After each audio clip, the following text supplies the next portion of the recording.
आइए हम सत्र 13 में देखते हैं कि आए दिन हमारे घरों में हिंसा देखने को मिलती है।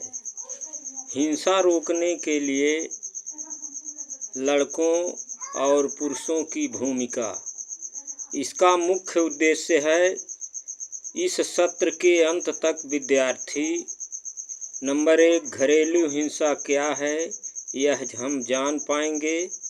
नंबर 2 हिंसा के प्रकार, हिंसा के प्रमुख कारणों एवं उसके दुष्परिणामों को यानी दुष्प्रभावों को जान पाएंगे। नंबर 3 घरेलू हिंसा को रोकने में लड़कों एवं पुरुषों की भूमिका को समझ पाएंगे। सामग्री हम लोगों को बनानी है। परिस्थितियों के अनुसार पर्चियाँ, बोर्ड, चाक और पेन होना जरूरी है। जीवन कौशल में सहानुभूति, स्वजागरूकता, समालोचनात्मक चिंतन, समस्या समाधान। सत्र का स्वरूप है हमें 5 गतिविधियां करनी है। उन गतिविधियों का समय निश्चित है। गतिविधि नंबर 1 सुनो, देखो और करो खेल 5 मिनट के लिए। गतिविधि नंबर 2 हिंसा के प्रकार, परिस्थितियों पर समूह में चर्चा 30 मिनट। गतिविधि नंबर 3 घरेलू हिंसा निवारण कानून और मददगार 15 मिनट। मुख्य संदेश 5 मिनट। हमारे प्रयास 5 मिनट। आइए सत्र परिचय के बारे में हम लोग जानते हैं। घर हम सबके लिए एक ऐसी सुरक्षित जगह है जहां हम अपने जीवन का अधिकांश समय बिताते हैं, पर कुछ लोगों के लिए घर के भीतर भी ऐसी कई तरह की परिस्थितियां निर्मित हो जाती हैं जो सामान्य व सुरक्षित नहीं होती है। इस सत्र में हम बात करेंगे कि कैसे और क्यों कुछ लोगों के लिए उनका ही घर असुरक्षित हो जाता है। हम यहाँ घरों में होने वाली हिंसा के बारे में बात करेंगे और जानेंगे कि घरेलू हिंसा रोकने में लड़कों एवं पुरुषों की क्या भूमिका हो सकती है। सत्र संचालन। गतिविधि 1 सुनो, देखो और करो खेल। शिक्षक सभी विद्यार्थियों का स्वागत करेंगे। उन्हें बताएंगे कि अभी हम एक खेल खेलेंगे और इस खेल के लिए सभी विद्यार्थी खड़े हो जाएं। कहने का अर्थ ये है कि शिक्षक विद्यार्थियों का भली भांति पूर्वक स्वागत करेंगे और यह बताएंगे कि हम एक खेल खेलेंगे। खेल के लिए सभी विद्यार्थी खड़े होंगे। जैसा कि हम बता रहे हैं या कह रहे हैं उसे सुनकर वैसा ही सभी को करना है, मगर शिक्षक जो करते दिख रहे हैं वैसा नहीं करना है। शिक्षक बताएं कि हम सब जानते हैं कि हमारे नाक, कान, आँख व सिर कहाँ है। अब शिक्षक एक एक करके नाक, कान, आँख या सिर बोलेंगे और विद्यार्थियों को उसी अंग पर हाथ रखना है जो बोला गया है, परंतु शिक्षक स्वयं किसी दूसरे अंग पर हाथ रखेंगे। उदाहरण के लिए शिक्षक स्वयं के कान पर हाथ रखकर कहेंगे नाक, तो विद्यार्थियों को नाक पर हाथ रखना है, न कि कान पर। यानी कि इस खेल में सभी विद्यार्थियों को शिक्षक के निर्देश के अनुसार जैसा वे कहेंगे सुनकर वही करना है, पर जैसा शिक्षक स्वयं करते दिख रहे हैं वैसा नहीं करना है। जो विद्यार्थी शिक्षक के कहे अनुसार उस अंग का हाथ नहीं रखेंगे वे खेल से बाहर हो जाएंगे। शिक्षक तब तक यह खेल खेलें जब तक कि केवल एक ही खिलाड़ी रह जाए, वहीं इस खेल का विजेता रहेगा। माने कहने का मतलब वही एक इस खेल का विजेता रहेगा। शिक्षक थोड़ा जल्दी जल्दी बोलें ताकि खेल में मज़ा भी आए और विद्यार्थी जल्दी जल्दी आउट होते जाए। चर्चा का मूल बिंदु है। अब शिक्षक सभी से पूछें, आपको खेल कैसा लगा? इस खेल से आपने क्या सीखा? इस खेल के माध्यम से शिक्षक सभी को इस बात की ओर ध्यान दिलाएं कि स्वभावतः हम ज़्यादातर वही करते हैं जो हम देखते हैं। गतिविधि नंबर 2, हिंसा के प्रकार। परिस्थितियों पर समूह में चर्चा। इसका समय 30 मिनट है। शिक्षक विद्यार्थियों से कहें कि हिंसा के प्रकारों को समझने के लिए अब हम एक गतिविधि करेंगे। सभी विद्यार्थियों से 1, 2, 3, 4 बुलवा कर उन्हें 4 समूहों में बांटें। प्रत्येक समूह को एक एक परिस्थिति और चर्चा के बिंदु दें। शिक्षक विद्यार्थियों से कहें कि इन दी गई परिस्थितियों पर आपको अपने समूह में चर्चा करनी है। शिक्षक बताएं कि परिस्थिति पर चर्चा के लिए सभी समूहों के पास 10 मिनट का समय रहेगा। प्रत्येक समूह एक के बाद एक प्रस्तुतिकरण के लिए आगे आएंगे। समूह 1 के लिए परिस्थिति। डॉली जब शॉपिंग करके देर से घर लौटी तब तक विजय काम से वापस आ चुका था। वह भूख के मारे गुस्से से आग बबूला हो रहा था। उसने शराब भी पी रखी थी। उसने गुस्से में डॉली को बहुत डांटा और पीट भी दिया। उनका 14 साल का बेटा राहुल घर पर भाई बहनों के साथ खेल रहा था। उसने यह सब देखा। अचानक पिता को मां पर गुस्सा होते देख वह घबरा गया और डर कर दूसरे कमरे में चला गया। चर्चा के बिंदु। इस परिस्थिति में आपने क्या देखा? इसमें क्या हो रहा है? क्या यह हिंसा है? इसे पढ़कर और सुनकर आपको कैसा महसूस हुआ? हो सकता है कि किसी को स्वयं पर बीती कोई अपनी बात याद आ जाए। उसे बोलने दें। क्या आपने अपने आसपास समाज में ऐसा होते देखा है? यदि हाँ तो किसके साथ देखा? विजय के व्यवहार के बारे में आप क्या सोचते हैं? ऐसी परिस्थिति में राहुल, उसके भाई बहन और माँ पर इसका प्रभाव पड़ सकता है। इस परिस्थिति में राहुल क्या कर सकता है? अब देखते हैं गतिविधि नंबर 2, समूह 2 के लिए परिस्थिति। शिरीष को खाना बनाना पसंद है और आज जब दादाजी ने उसे किचन में माँ के साथ काम करते देखा तो उस पर चिल्लाने लगे, तू बड़ा होकर घर चलाएगा या तुझे लड़कियों जैसे घर के काम करना है? उधर दादी ने अंकिता को अंग्रेजी कविता दोहराते हुए देखा तो खींच कर बोली, ये लो, इनको पढ़ लिख कर अफसर बनना है। जा निकम्मी, किचन में हाथ बटा। तभी पापा मम्मी पर बड़बड़ाने लगे, दिन भर करती क्या हो? अरे आज तक खाना तो ठीक से बना नहीं सकती, बच्चों का भविष्य क्या बनाएगी? शिरीष कुछ न बोल सका और पटकता हुआ यानी पैर पटकता हुआ अंदर चला गया। चर्चा के बिंदु। अब इसी समूह गतिविधि 2 में जो परिस्थितियां घटित हुई हैं उसी पर चर्चा के बिंदु देखेंगे। इस परिस्थिति में आपने क्या देखा? इसमें क्या हो रहा है? क्या यह हिंसा है? इसे पढ़कर और सुनकर आपको कैसा महसूस हुआ? हो सकता है किसी को स्वयं पर बीती कोई अपनी बात याद आ जाए। उसे बोलने दो। यानी बोलने दें। क्या आपने अपने आसपास समाज में ऐसा होते देखा है? यदि हाँ तो किसके साथ? शिरीष इस परिस्थिति में क्या कर सकता था?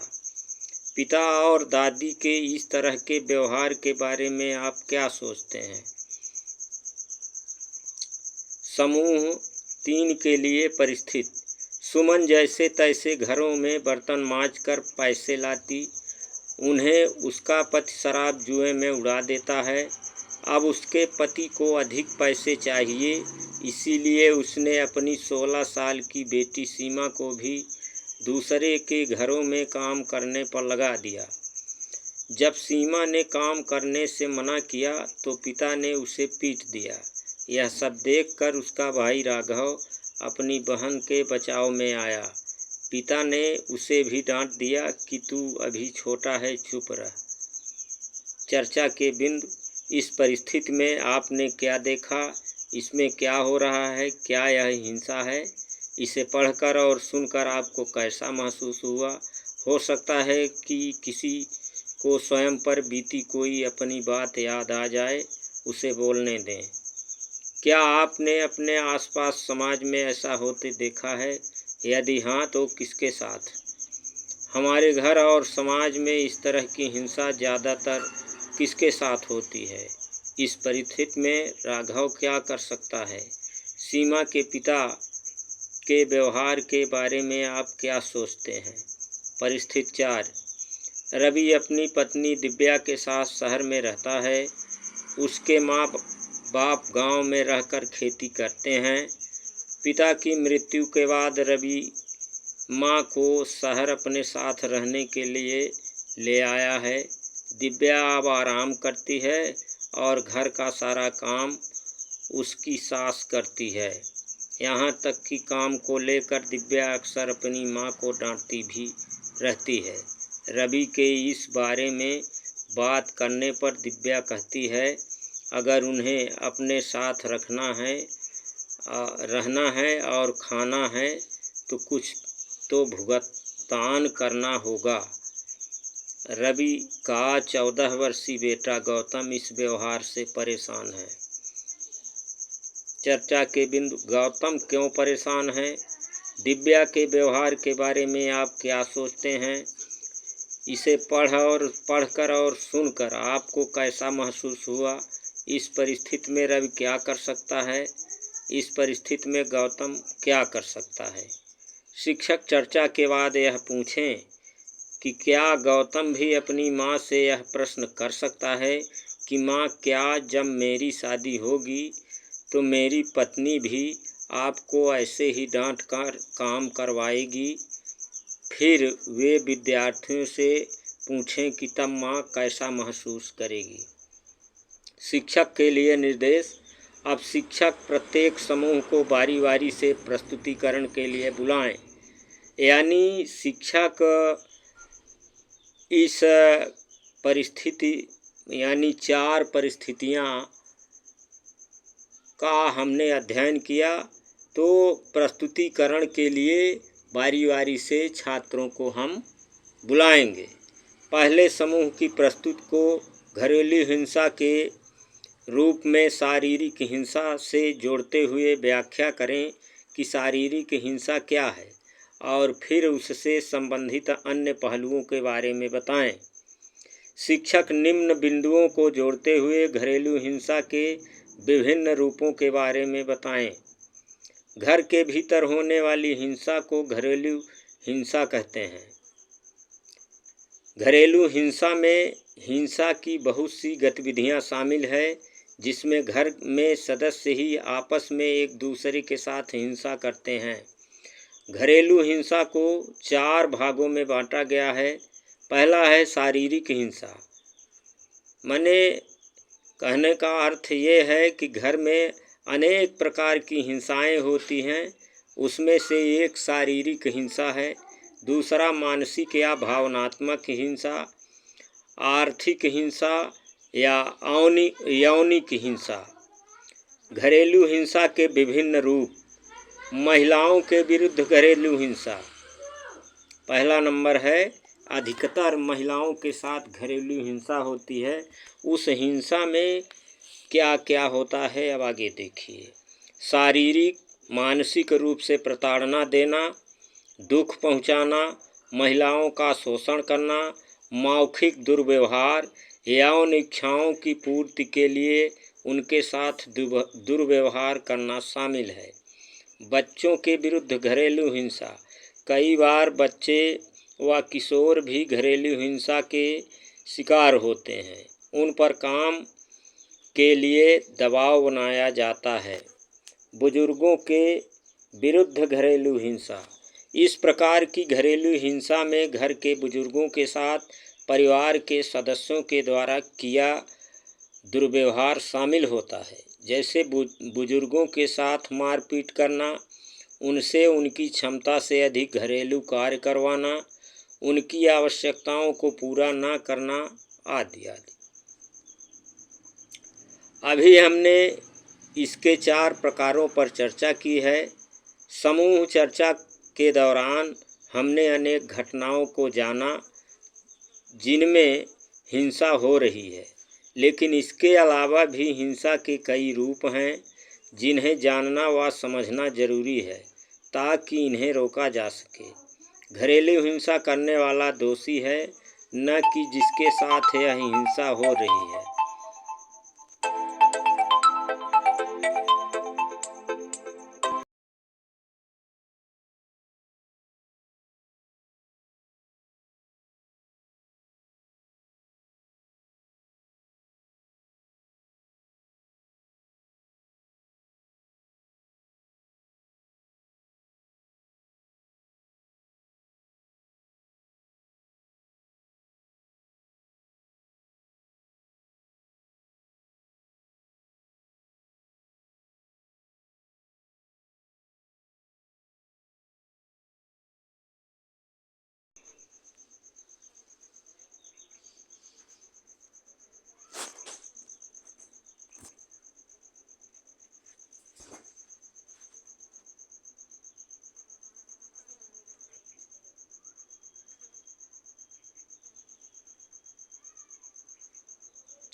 तो रुकावट के लिए खेद है।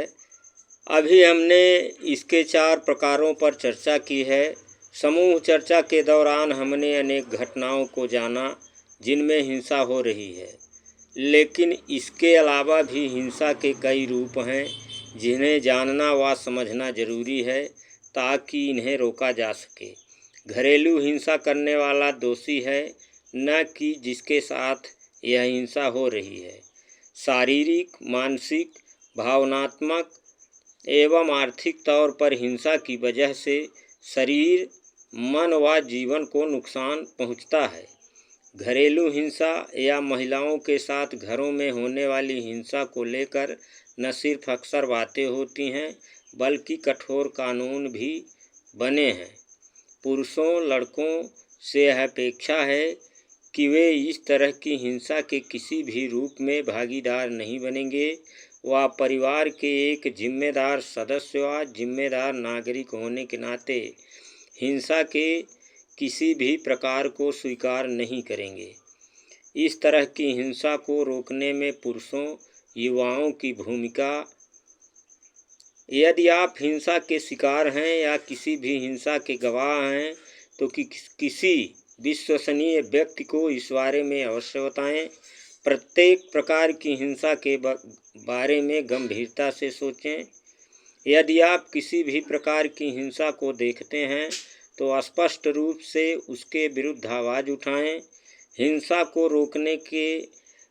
रोकने का साथ सिर्फ इसलिए नहीं दें कि आपने मित्र ऐसा कर रहे हैं, आपके मित्र ऐसा कर रहे हैं। अपने विचार स्पष्ट करें कि हिंसा गलत क्यों है। यह ध्यान रखें कि किसी भी प्रकार की हिंसा आपके स्तर को ऊंचा नहीं करती है। गुस्से को शांत रखें। गुस्सा कई बार बातों को बिगाड़ देता है। किसी भी प्रकार की हिंसा हो रही हो तो उसके बारे में पीड़ित व हिंसा करने वाले से बात अवश्य करें। गतिविधि 3, घरेलू हिंसा निवारण कानून और मददगार।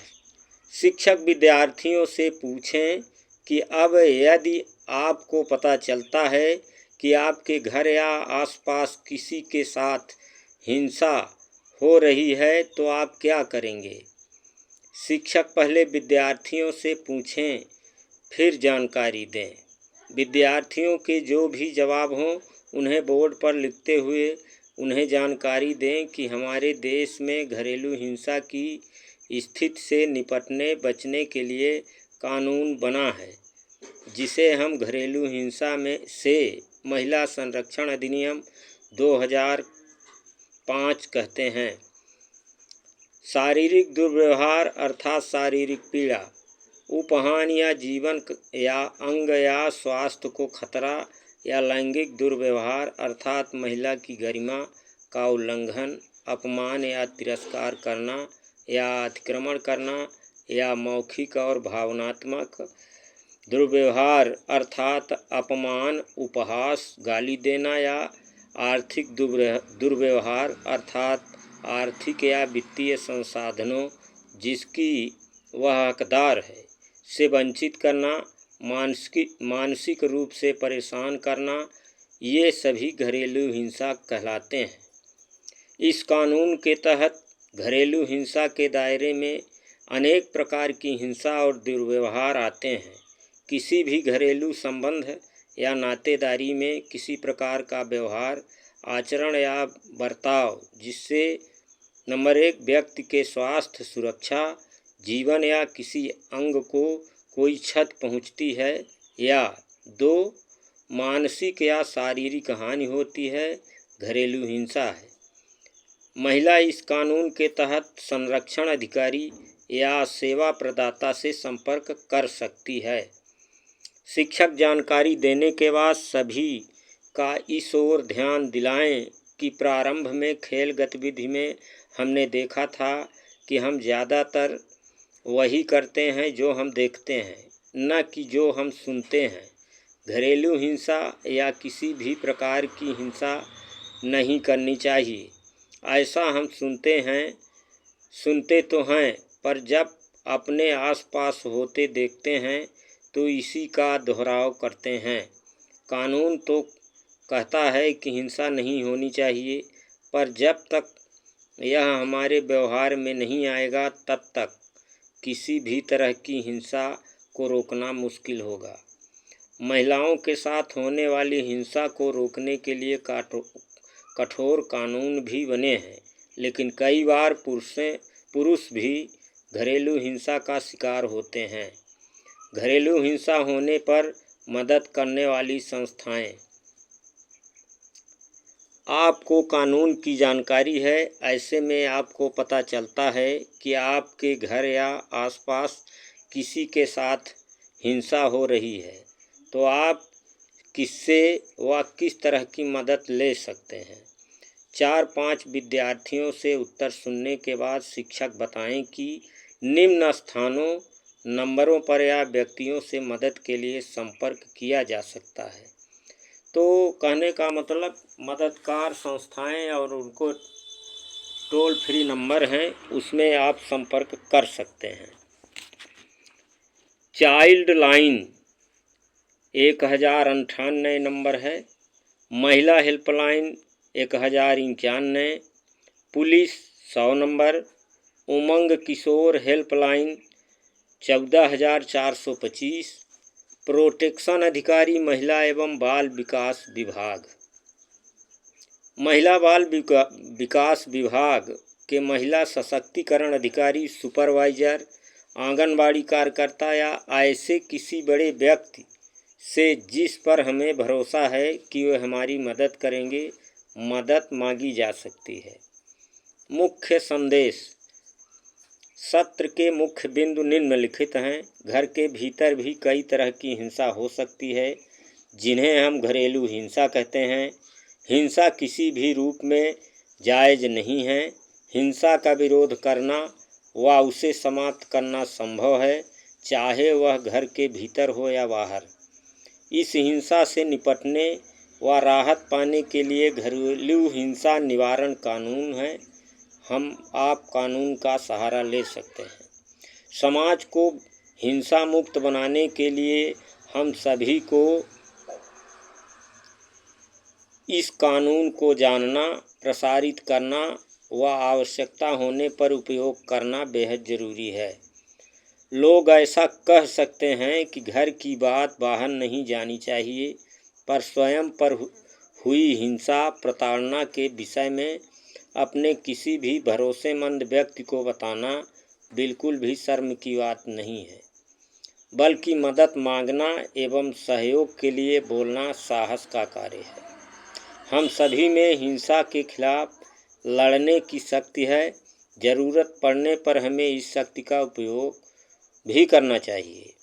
घरेलू हिंसा रोकने में लड़कों पुरुषों की भागीदारी अत्यंत आवश्यक है। हमारे प्रयास शिक्षक विद्यार्थियों से अपनी कॉपी में निम्न प्रश्न का उत्तर लिखने के लिए कहें। अब यदि हम अपने आसपास मोहल्ले में किसी के भी साथ घरेलू हिंसा होते देखेंगे तो इसे रोकने के लिए या पीड़ित की मदद करने के लिए क्या करेंगे? शिक्षक 4 या 5 विद्यार्थियों से उनके विचार सुन सकते हैं। तो आइए, यह कंटेंट समाप्त हुआ। सभी को सादर प्रणाम।